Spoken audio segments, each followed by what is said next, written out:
Nos encontramos con Diego Simancas, delegado de México. Muy bien, en primer lugar queríamos preguntarte por qué considerás que es importante este acuerdo y cuál es la postura con relación a si debe ser vinculante o no vinculante del Gobierno de México. Con respecto a la primera cuestión, y bueno, antes que nada, buenas tardes y gracias por la invitación. Es un gusto estar con ustedes. Lo importante es crear un régimen regional. ¿Okay? Y eso nos lleva a la segunda cuestión, ¿cómo se tiene que lograr? Y para esto no hay que perder de vista, y sentimos que hay una confusión que se pudo haber desarrollado con el tiempo, pero que era necesario abordar. A final de cuentas, los instrumentos son herramientas, y es un ejemplo que hemos usado mucho con nuestras propias organizaciones, y tú agarras la herramienta que requieres, la herramienta más apropiada. Claro. El ejemplo que hemos usado muy coloquial, si se quiere, es que si vas a meter un clavo, agarras un martillo, no un desarmador. Si vas a meter un tornillo, agarras un desarmador y no un martillo. Y la naturaleza de los instrumentos es la misma. Entonces creemos que si lo que queremos es crear un régimen regional, no imponerlo, sino crearlo, para que sea verdaderamente autóctono y refleje el acuerdo nacional en cada país y refleje además el compromiso de los gobiernos, tiene que responder de entrada, en primer lugar, a ese compromiso, tiene que responder a las demandas de los ciudadanos y tiene que reflejar las realidades nacionales, empezando por los sistemas políticos, los sistemas jurídicos y la arquitectura institucional de cada estado. Eso nos lleva a la siguiente cuestión. A partir de ahí, no existe un solo modelo que se va a ajustar a todos los países, teniendo presente que existen muchas realidades. Claro. Empezando con la brecha principal entre los sistemas jurídicos de los países, básicamente napoleónicos, como México y muchos otros de la región, contra los que se basan en el common law. Entonces ahí tenemos la primera brecha, que no es insuperable, pero que no se puede obviar. Entonces, ¿qué es lo importante ahí? Construir puentes, no ahondar en esa brecha. La segunda cuestión, y habiendo entendido esta parte, es hay que tener presente también que este acuerdo es muy importante. Este acuerdo concientiza a los ciudadanos, concientiza a los funcionarios públicos, pero también concientiza a los funcionarios públicos en su calidad de ciudadanos. Y eso es una cuestión fundamental que no se puede perder de vista, como señalo. Y la cuestión es que no está llegando, a diferencia de otros regímenes, en un vacío. Viene en un momento en donde ya se han desarrollado muchos regímenes y a muchos niveles, vamos a ponerlos en esos términos. Entonces puede haber situaciones, como el caso de México, en donde el régimen de acceso a la información esté más desarrollado que en otros. De ahí lo que señalamos en público, que para desarrollar nuestro régimen, evidentemente no requerimos esperar un acuerdo, y resulta absolutamente secundario si es vinculante o no. Nuestro régimen ya está. Ya está funcionando. Ya está funcionando, claro. Pero también con esa realidad hay otra realidad extrema, que es los países que no tienen prácticamente nada. Claro. Prácticamente nada. No hay nadie que no tenga nada, porque todos tienen por lo menos un sistema de justicia. Exacto. Por lo menos todos los países tienen un sistema de comunicación con sus gobiernos. Exacto. Hay elecciones, hay representaciones, en fin, hay parlamentos, ya hay. Entonces, a partir de ahí es involucrar a todos en el compromiso, que eso es uno de los grandes objetivos, de los objetivos centrales y de los primeros frutos que ya se recogieron, y tal vez sin la plena conciencia de todos que ese fruto ya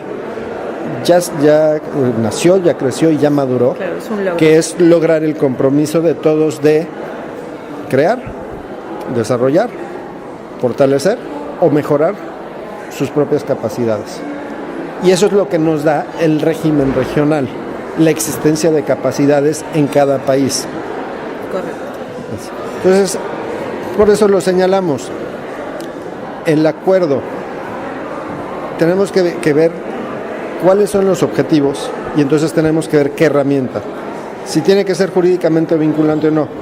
Para estos objetivos que tenemos claros todos como colectividad cuáles son, esa es la herramienta más adecuada o puede ser otra. Entonces, a partir de este compromiso que ya está, ya no se tiene que reafirmar, no se tiene que reasegurar nada. El compromiso ya está. A partir de ahí, ¿qué se requiere? Intercambio de información, experiencias, conocimientos y apoyo a los esfuerzos nacionales. ¿Cuál creemos nosotros como gobierno que es una herramienta más adecuada y en donde la CEPAL además tiene mejores capacidades técnicas basadas en su larga experiencia en la región? Pues algo que se puede llamar o no, pero que en realidad sea un plan de acción regional para el apoyo a los esfuerzos nacionales para construir sus capacidades en la materia. Exacto. Ahora, hay una cuestión importante. Esto no significa que, bueno, después de todo este tiempo, cada gobierno se da la vuelta, se va a su casa, cierra la puerta y nadie sabe qué pasa dentro. No, por supuesto que no. Somos una comunidad internacional, y en donde tenemos esta cuestión, la disposición, el compromiso, la práctica inclusive, de poner a disposición del examen los avances que logremos, con dos motivos. El principal, ayudarnos cada uno a nosotros mismos a mejorar, porque al exponer puedes incluso llegar a descubrir o a darte cuenta de condiciones que tal vez en el ejercicio diario se te pueden escapar. En segundo lugar, al exponer también es precisamente poner a disposición las propias experiencias. Entonces, el hecho de que sea o no sea un instrumento jurídicamente vinculante no conlleva o no elimina un seguimiento, un proceso, un mecanismo o la posibilidad de darle seguimiento a este compromiso que los estados ya asumimos. ¿Cuál es el mecanismo más adecuado? Una vez más, no hay uno mejor que otro, no hay uno superior porque tiene un nombre que suena más fuerte o más pomposo. Son herramientas y entonces, claro, ¿cuál es la herramienta más adecuada? Y ahí podríamos hablar, por ejemplo, de la propuesta de la conferencia de las partes. Puede resultar muy atractiva porque además está presente en muchos instrumentos, en muchos, claro, procesos. En otras convenciones. Pero, ¿qué requiere? Desvío de recursos. Los funcionarios que estén en la conferencia de las partes tienen, claro, que atender eso y dejen de atender otras cosas. Los recursos que se dediquen a nivel nacional, de CEPAL y de la región, para eso se están desviando de otras cosas. ¿Y para lograr qué? Conocer hasta el último rincón de la región, yo creo que no es la prioridad de ningún funcionario de ningún gobierno. Claro.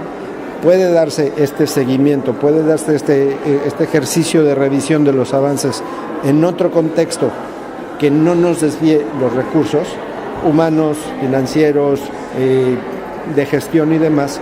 Sí puede haber. Pueden haber mecanismos mucho más eficientes y que nos permitan, insisto, concentrarnos en apoyar a los países a que cumplan con su compromiso, claro, y hacerlo de manera más eficiente. Muy bien. Bueno, entonces, en vista de todo lo que me acabas de comentar, ¿cuáles serían, de qué manera México entonces podría colaborar con el resto de los países en el caso de que se llegara a implementar el acuerdo? La primera cosa que podríamos hacer, no la podríamos hacer, la estamos haciendo ya. Estamos colaborando desde antes de que se finalice el acuerdo. Y esto va desde nuestra participación acá, siempre con el ánimo más constructivo, compartir vía propuestas, vía enmiendas, vía sugerencias, elementos o posibilidades de acuerdo basadas en nuestra legislación nacional, considerando, claro, simplemente el nivel de desarrollo que tiene esa legislación nacional, inclusive el hecho de que ya está reflejando correcciones, enmiendas, mejoramientos que ha tenido la ley porque la hemos ejercido, claro, y esa es la mejor manera de saber si una ley funciona, debe mejorarse, ejerciéndola. Exacto. Entonces, esa es la primera cuestión. Segunda cuestión, muy puntual, lo comentamos en nuestra intervención en el plenario. Se llevó a cabo el panel de cooperación, y a iniciativa de mi gobierno fue invitado el director general de Asuntos Internacionales del Instituto Nacional de Acceso a la Información, el doctor Joaquín González Casanova. Es algo que mi gobierno desde el inicio ha venido poniendo y pondrá a disposición con el mejor ánimo de colaboración y sin una pretensión de superioridad o de haber terminado el proceso, porque lo que hemos reconocido también es que todos los sistemas son evolutivos, todos incluyendo nuestros son evolutivos y perfectibles, con el ánimo de aprovechar la experiencia que hemos desarrollado. ¿Qué necesitamos? De entrada, las peticiones de los países y en segundo lugar, movilizar la cooperación internacional. Muy bien, bueno, muchas gracias por compartirnos la postura de tu gobierno. Encantado, gracias.